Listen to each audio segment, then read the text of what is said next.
Hey Kins and Herbies, it's Neil Crystal, and today's kin is 210, giving us the galactic signature of White Lunar Dog. Happy birth, kin, to all the kin 210s. The code spell for today's meditation is, may the energy of White Lunar Dog help me to step out of duality by loving myself more and developing authentic relationships.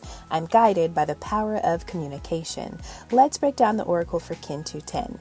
Midnight to sunrise, we receive divine guidance with red moon.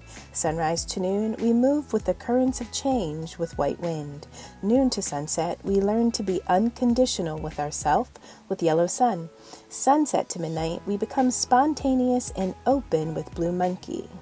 Today is the 17th day of the 11th moon. The chakra highlighted on this day is the third eye.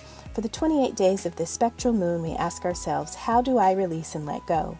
When operating in the light of today's energy, the positive aspects are new beginnings and balance emotions. When operating in the shadow of today's energy, typical symptoms are feeling unsupported on our path. To come out of the shadow, we must bring our emotions to a place of choice.